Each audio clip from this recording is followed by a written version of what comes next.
बहुत सारी competition exams में ये क्वेश्चन पूछा जाता है कि मालती माधव के रचयिता कौन हैं। तो 8वीं सदी के एक महान कविवर और नाटककार हुए भवभूति, जिन्होंने अपना प्रसिद्ध नाटक लिखा मालती माधव, ये संस्कृत भाषा में था। ऐसे ही हस्तिमल एक नाटककार हुए जो जैन कथाओं के आधार पर संस्कृत में अपने नाटक लिखा करते थे। इनका एक बहुत ही प्रसिद्ध नाटक है या नाटिका है सुभद्रा। और छिमेश्वर के बारे में भी पूछा जाता है। ये भी एक नाटककार थे जिनका एक बहुत ही फेमस नाटक है चंड कौशिक। ओके। यूपीएससी 2021 में कला एवं संस्कृति से जुड़े कुछ तथ्य पूछे गए थे, जिसमें अजंता गुफाएं दक्कन के पठार में वाघौर नदी की घाटी में स्थित है। सांची के स्तूप जो कि रायसेन में है, बेतवा नदी की घाटी में स्थित है। अमरावती स्तूप कृष्णा नदी की घाटी में स्थित है। और पांडुलेणा गुफा देव मंदिर नासिक में स्थित है, जो कि गोदावरी का उद्गम स्थल भी माना जाता है।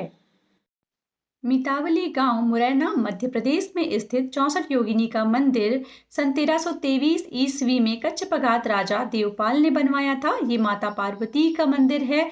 यहाँ तंत्र एवं शैव पूजा को बढ़ावा मिलता है। 64 योगिनी मंदिर का वृत्ताकार आकार संसद भवन के लिए प्रेरणा स्रोत माना जाता है। और हीरापुर भुवनेश्वर में भी एक ऐसा ही 64 योगिनी वृत्ताकार मंदिर है, इसलिए यह नहीं कहा जा सकता कि ये भारत का एकमात्र 64 योगिनी वृत्ताकार मंदिर है। संत फ्रांसिस जेवियर का जन्म स्पेन के जेवियर में हुआ था। ये संत इग्नेशियस के मित्र थे। सेंट फ्रांसिस जेवियर की मृत्यु 3 दिसंबर 1552 को चीन के सेंगचुआन द्वीप पर हुई। 1554 में इन्हें गोवा में दफनाया गया और प्रत्येक वर्ष 3 दिसंबर को गोवा में संत फ्रांसिस जेवियर की भोज का अनुष्ठान किया जाता है। ईसा पूर्व 5वीं शताब्दी में एक विद्वान हुए पाणिनि, जिनकी संस्कृत में लिखी व्याकरण की किताब अष्टाध्यायी एक मास्टरपीस है। पुष्यमित्र शुंग अंतिम मौर्य नरेश बृहद्रथ के प्रधान सेनापति रहे। पतंजलि का संबंध पुष्यमित्र शुंग से है। ऐसे ही अमर सिंह का संबंध चंद्रगुप्त द्वितीय से है। कालिदास, जो कि संस्कृत के प्रसिद्ध नाटककार एवं कवि माने जाते हैं, इनके संबंध में इतिहासकारों में मतभेद है, किंतु अधिकतर इतिहासकार इन्हें चंद्रगुप्त द्वितीय का दरबारी मानते हैं। स्वतंत्रता संग्राम के समय एक महान विचारक एवं लेखक हुए सखाराम गणेश देउस्कर। देउस्कर ने 1904 में एक बांग्ला क्रांतिकारी किताब लिखी जिसका नाम था देशेर, जिसका हिंदी अनुवाद है देश की बात। यहाँ देश का अर्थ सिर्फ बांग्ला से न होकर संपूर्ण देश के लिए था। इसने देश में नुक्कड़ नाटकों, लोकगीतों को काफ़ी प्रेरित किया। अंग्रेज विरोधी होने के कारण 1910 में अंग्रेजी सरकार ने इसे प्रतिबंधित कर दिया। गोपाल बाबा वलंगकर 1840 से 1900 एक समाज सुधारक थे। इनका जन्म महाराष्ट्र में महार जाति के एक परिवार में हुआ था। ये ज्योतिबा फूले के समकालीन थे। इन्होंने अछूतों के उद्धार के लिए काफ़ी कार्य किया और इन्हीं कार्यों में से एक क्रांतिकारी कार्य था मासिक पत्रिका विटाल विध्वंसक का प्रकाशन। विटाल विध्वंसक का अर्थ होता है ब्राह्मणिक प्रदूषण का विध्वंसक। भारत के सांस्कृतिक इतिहास के संदर्भ में परिव्राजक एक सन्यासी या भ्रमणकारी होता है। जैन साधु या जैन भिक्षु को श्रमण कहा जाता है। वहीं बौद्ध अनुयायियों को उपासक या उपासिका कहा जाता है। पुरुष अनुयायी को उपासक एवं महिला अनुयायी को उपासिका कहा जाता है। यूपीएससी ने 2020 में सियाचिन हिमनद पर प्रश्न पूछा था। तो सियाचिन हिमनद हिमालय की पूर्वी काराकोरम श्रेणी में स्थित है, जो कि विश्व की गैर ध्रुवीय क्षेत्र का दूसरा सबसे बड़ा हिमनद है। यह विश्व का सबसे ऊंचा युद्ध क्षेत्र है। सियाचिन हिमनद के पूर्व में अक्साई चीन, पश्चिम में गिलगित, दक्षिण पश्चिम में लेह और दक्षिण में नुब्रा घाटी स्थित है। तो हम यह भी कह सकते हैं कि नुब्रा घाटी के उत्तर में सियाचिन हिमनद स्थित है। हमारे देश में जनसंख्या के आंकड़ों को प्रति 10 वर्ष बाद होने वाली जनगणना के द्वारा एकत्रित किया जाता है। भारत में प्रथम जनगणना 1872 में लॉर्ड मेयो के काल में हुई थी, किंतु भारत की पहली संपूर्ण जनगणना 1881 में लॉर्ड रिपन के द्वारा कंडक्ट करवाई गई थी। हमारे देश में जनसंख्या के आंकड़ों को प्रति 10 वर्ष बाद होने वाली जनगणना के द्वारा एकत्रित किया जाता है।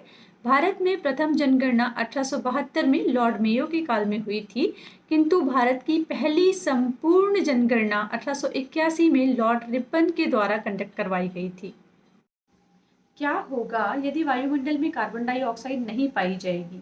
धरातल इतना ठंडा हो जाएगा कि यहाँ जीवन असंभव हो जाएगा।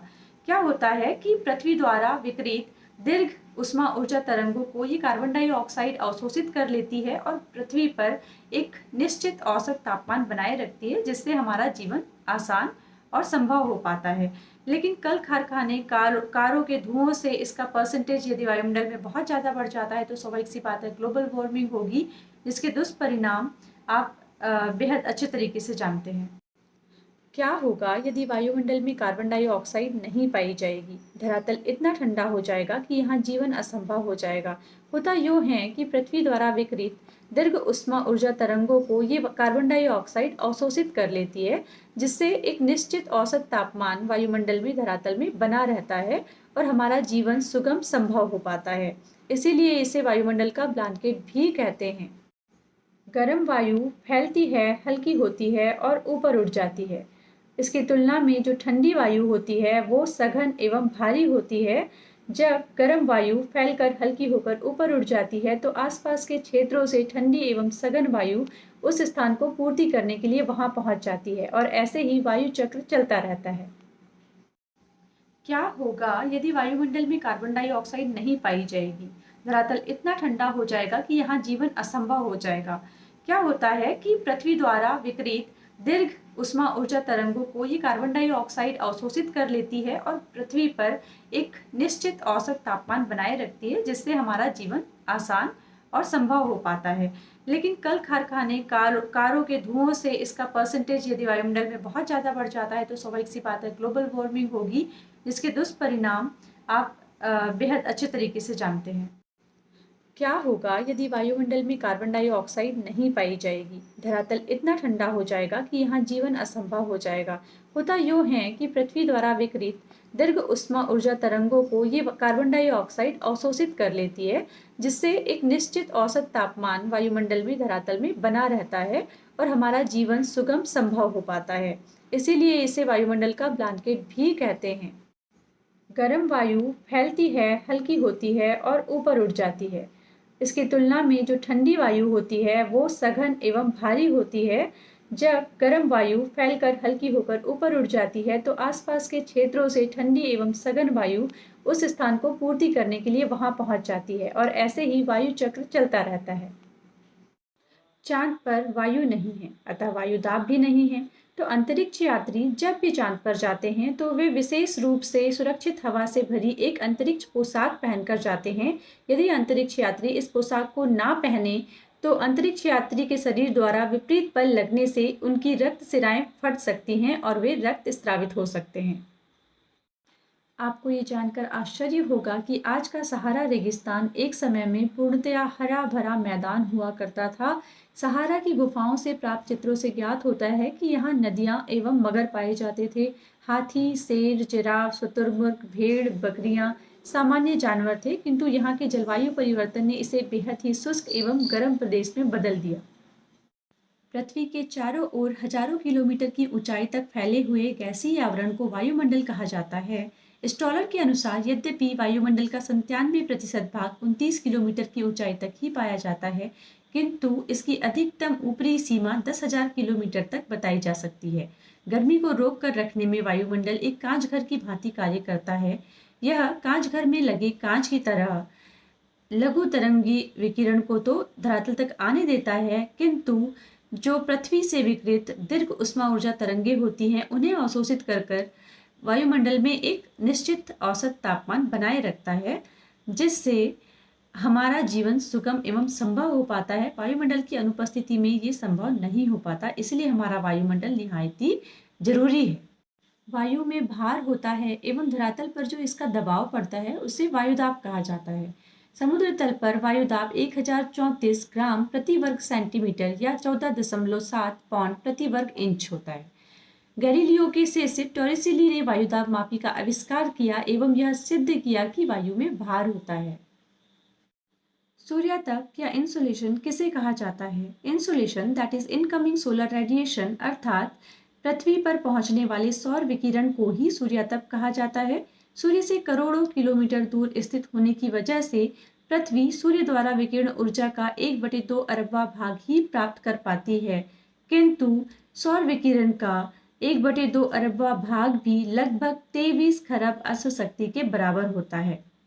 स्लैश एंड बर्न एग्रीकल्चर या कर्तन एवं दहन कृषि पद्धति बड़ा ही फेवरेट क्वेश्चन है किसी भी कॉम्पिटिशन एग्जाम का। तो कर्तन एवं दहन पद्धति में कृषक पहले वृक्षों और झाड़ियों को काटकर भूमि साफ कर लेता है, फिर उसे जला देता है, जिससे मिट्टी में पोषक तत्वों की मात्रा हो जाती है। फिर उसे जुताई करके खेती करता है।